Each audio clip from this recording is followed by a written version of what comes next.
All right, welcome back to the Paycheck to Daycheck podcast. It is, by the time we launch this episode, will be towards the end of February. So we really wanted to kind of talk about and hold ourselves accountable, like how are sales going?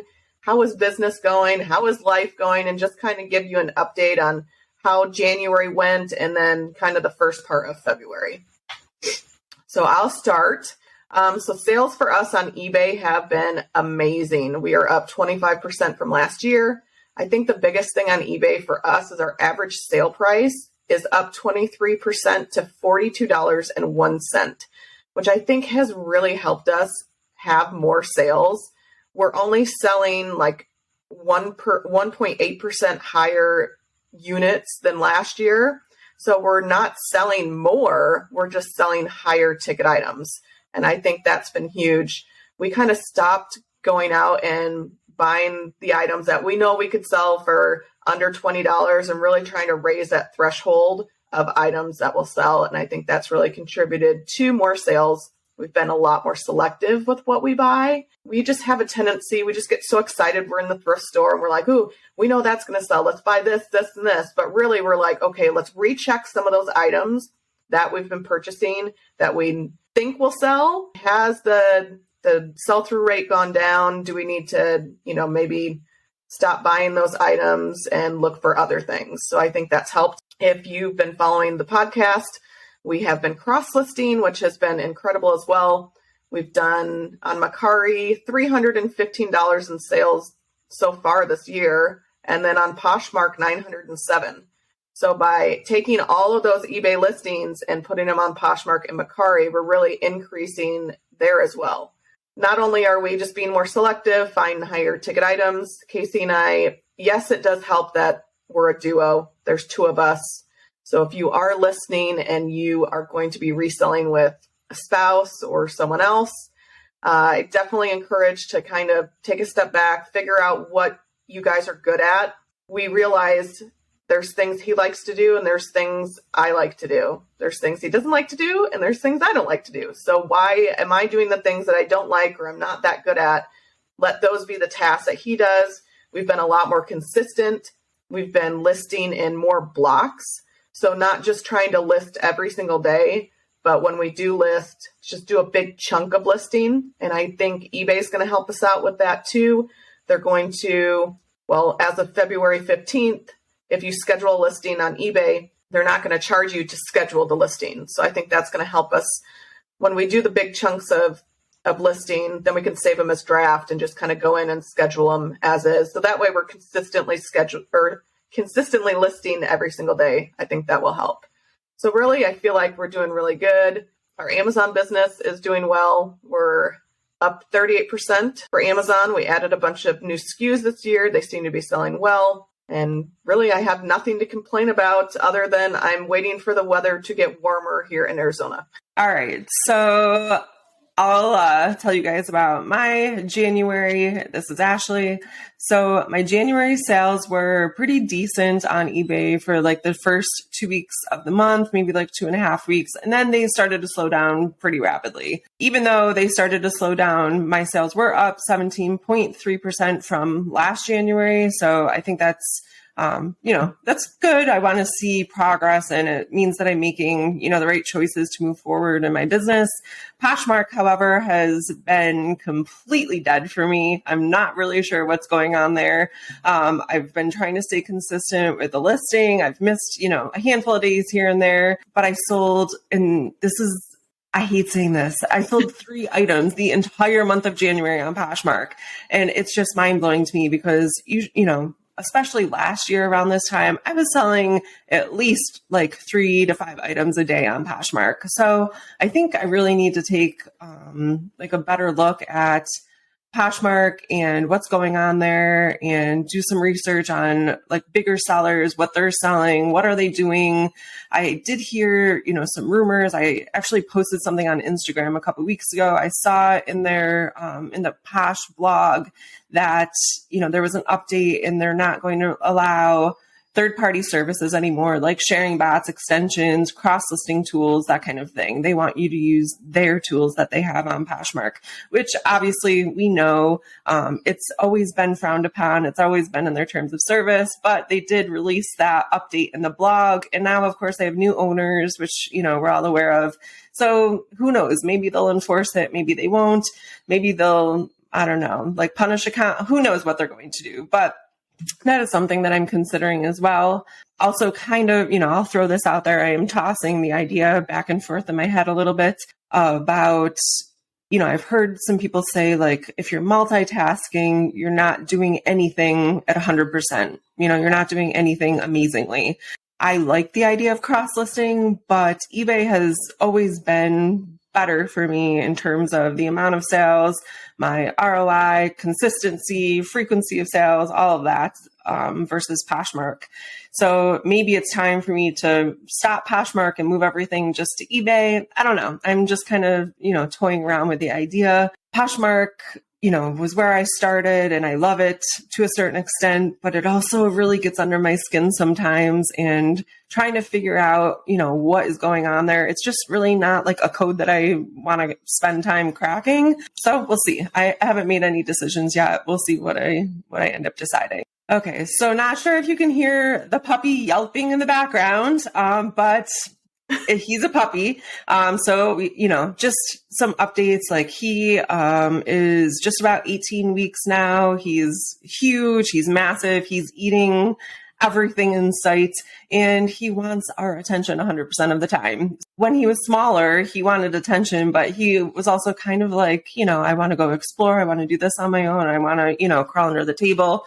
And he was a little bit more, into his like exploring stage, and now he just wants to be right next to us all the time, and like he'll chew on a toy or on a bone or whatever, but he wants to be near us. He wants to be able to see us, and he's in the next room in his crate. It's supposed to be his nap time. This is his nap time every single day, but he's losing his mind right now. So there's that.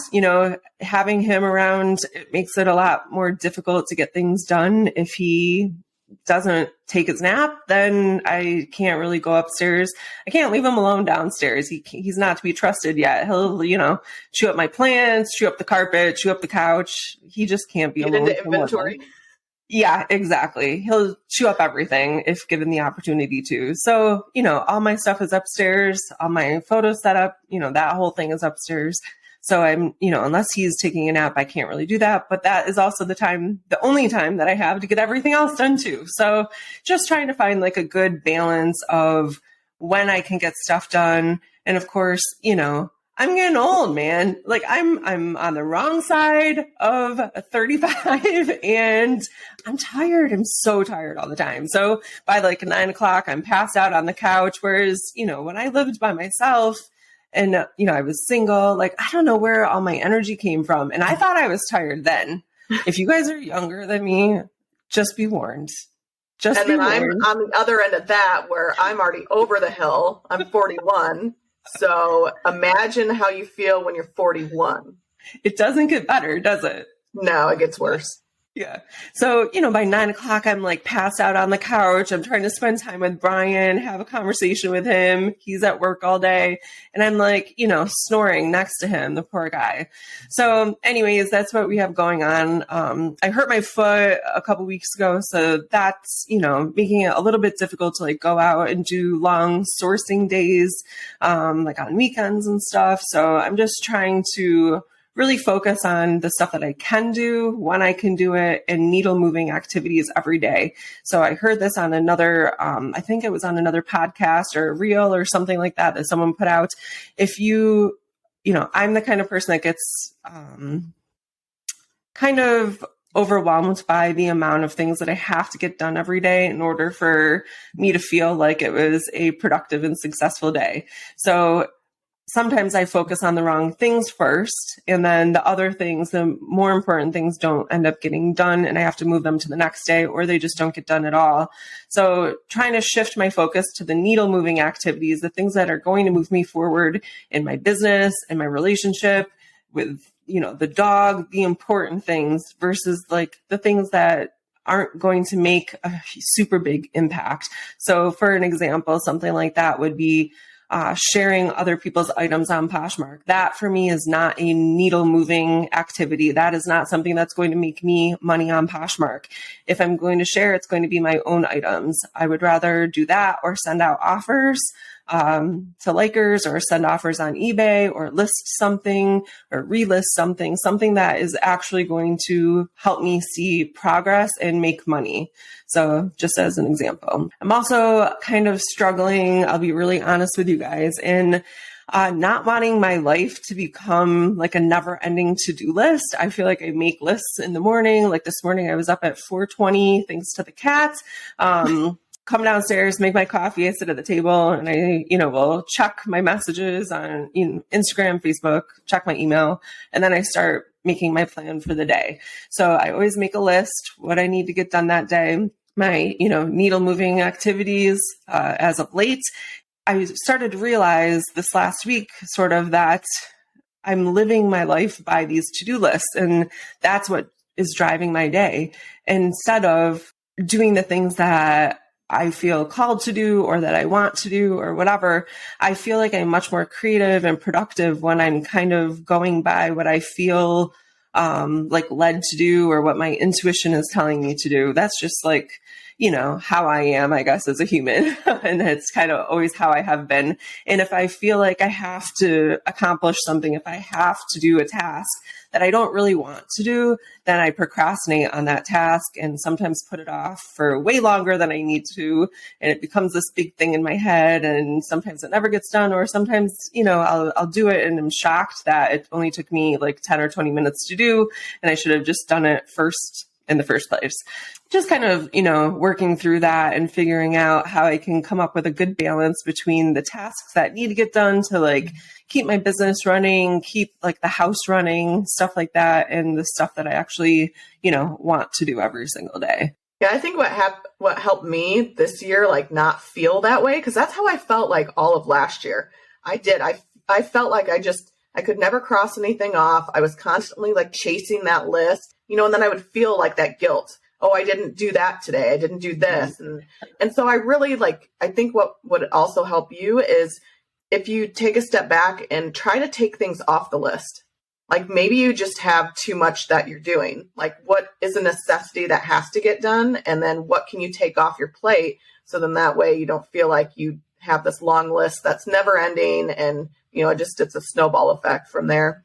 Yeah, absolutely. And I was talking to someone else about this as well. And they said, what would it look like if it were simple? So whatever the issue is, like what would your business look like if it was simple? What would cooking dinner look like if it was simple? So trying to frame that question in my head every time I feel like I'm getting a little overwhelmed by something. Well, if I could simplify this, what would that look like? And then trying to implement that. So throwing that out there, hopefully, if anyone else has similar thoughts or feelings, let me know. Send me a message on Instagram. Maybe we can work through this to-do list issue together. Yeah. And I think with reselling, if you're listening and you heard we're full-time resellers, it's a lot of work to do. So if you're part-time, it's even more important to really simplify what you're doing and try to accomplish the tasks that are going to be helping you grow versus just meaningless tasks that don't even matter. Like Ashley says, with the sharing of other people's closet, what does it really do? It doesn't help sales. So you're just doing it to do it because that's what Poshmark encourages. Well, that's not going to help you in the end. So try to do the tasks that are going to help build your reselling business. But really, no matter where you're at, you're always going to have challenges. You're always going to have success. And it's going to look so different between resellers. So I think hopefully this episode gives you an idea of just how different Ashley and I are with reselling, completely different. All right, guys, that's a wrap on today's episode. Thank you so much for listening to the Paycheck to Daycheck Reselling Podcast. Anything we mentioned in this episode will be linked down below in the show notes or description down below. Be sure to share this episode with anyone you think it will help and follow us on social media at P2D Podcast. Thanks again for listening. Keep working towards that Daycheck.